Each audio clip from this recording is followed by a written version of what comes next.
इस तरह से क्लच लीवर को छोड़ के क्या आप भी अपने बाइक के इंजन को बंद करते हो? फ्रेंड्स, आज के इस वीडियो में आपको बाइक के इंजन को बंद करने के 6 अलग अलग तरीके को डिस्कस करने वाला हूँ। कौन सा तरीका सेफ है, कौन सा अनसेफ है, अनसेफ है तो क्यों अनसेफ है, ये सब मैं आपको बहुत कम समय में, वीडियो को शॉर्ट रखूंगा लेकिन सब कुछ आपको एक्सप्लेन करने वाला हूँ। आपकी गलतियाँ जो है वो आपको समझाने वाला हूँ। शुरुआत हम लोग सीधा करते हैं कि मैं आपको जो बाइक को बंद करने का तरीका है उन तरीकों के बारे में बताता हूँ। देखो, सबसे पहले आप नजदीक आके दिखा दो। यहाँ पे देखो, एक तो आप सब ऐसा करते ही है कि अगर जब बाइक के इंजन को बंद करना हो तो आप क्या करते हो कि ये जो आप किल स्विच देख रहे हो, इस किल स्विच से बंद कर देते हो। ये एक तरीका है। चलो, ये नहीं दिया गया या दिया भी गया है तो कई बार क्या करते हैं बहुत से लोग, यहाँ पर आप दिखा दो, ये जो हमारा इग्निशन की है इसे बंद करते हैं। ये आप भी करते होंगे, ये तो कॉमन सी बात है। ठीक है, हम लोग आगे बढ़ते हैं। ठीक है, एक और तरीका ये होता है कि जब बाइक जो है वो गियर में होती है, यहाँ पे आप देख लो कि आप बाइक जो है वो 2 गियर में, इसी तरह से किसी भी गियर में होती है, तो यहाँ पे जब गियर में होती है तो आप 2 काम करते हो, या तो चाबी से या तो किल स्विच से। इन दोनों में से किसी से क्या करते हो कि बाइक के इंजन को बंद कर देते हो। चौथा तरीका ये होता है कि बहुत से लोग ऐसा मैंने देखा करते हैं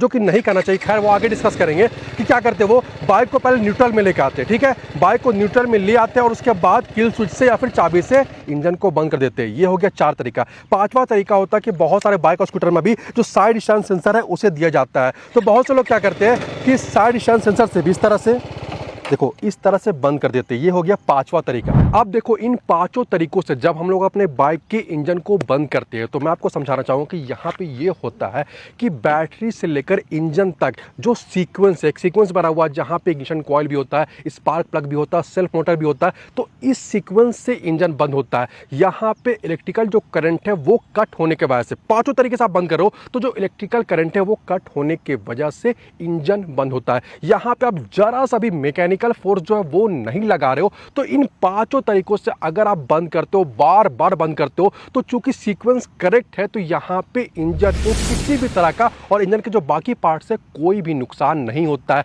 चाहे आप गियर में करो, चाहे आप न्यूट्रल में करो, कोई फर्क नहीं पड़ता है। बहुत से लोग जो बेफजूल का न्यूट्रल करते रहते हैं, वो भी करने का रिक्वायरमेंट नहीं है। यहाँ पे पेट्रोल जलता है, आप सीधा गियर में भी बंद कर सकते हो। तो ये जो 5 तरीका है ये बेस्ट होता है, ये सही होता है। लेकिन जो 6ठा तरीका, जो मैं आपको फिर से एक बार शो कर रहा हूं और आपको एक्सप्लेन भी करूंगा, ठीक है, लेकिन जो 6ठा तरीका होता है जहां पे आप राइडिंग करने के बाद आते हो और इस तरह से झटका देके क्लच लीवर से क्या करते हो, छोड़ते हुए इंजन को बंद करते हो, तो यहाँ पे इस तरीके में ये हो जाता है कि आप मैकेनिकल फोर्स के वजह से, मैकेनिकल पार्ट्स के रोटेशन को रोक के आप इंजन को बंद कर रहे हो। क्योंकि होता ये है कि जब आप क्लच लीवर को छोड़ते हो तो जस्ट ऑपोजिट डायरेक्शन में होता क्या है कि जो क्रैंक शाफ्ट है उसके बगल में होता है अटैचमेंट क्लच प्लेट की असेंबली का, और उसके जस्ट बगल में होता क्या है, वहां पे होता है गियर बॉक्स, गियर के शाफ्ट वगैरह होते हैं। अब चूंकि बाइक गियर में है तो ऑब्वियस सी बात है जो गियर से वो आपस में इंगेज्ड होते हैं। ऐसे में जब आप अचानक से क्या करते हो कि क्लच लीवर को छोड़ के इंजन को बंद करते हो और बार बार ऐसा बंद करते हो, तो आप फील करते हो कि आपको झटका सा महसूस होता है।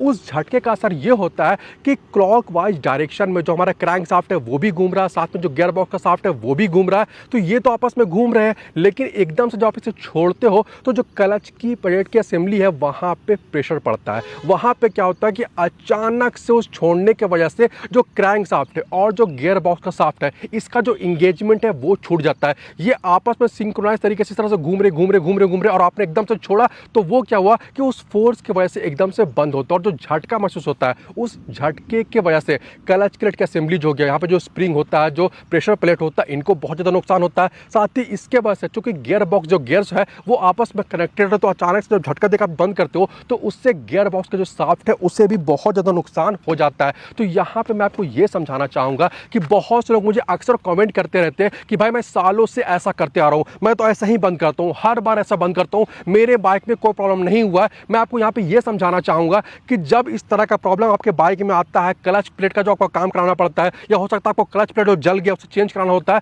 तो ना तो आपको पता चलता है, ना तो आपका मैकेनिक कभी पूछता आपसे भाई क्या आप इस तरह से क्लच लीवर को छोड़ के बार बार इंजन को बंद करते हो, ये कोई नहीं पूछता है। मैं आपको ये समझाना चाहूंगा कि ये गलत तरीका है और इसके वजह से क्लच की असेंबली को नुकसान होता है।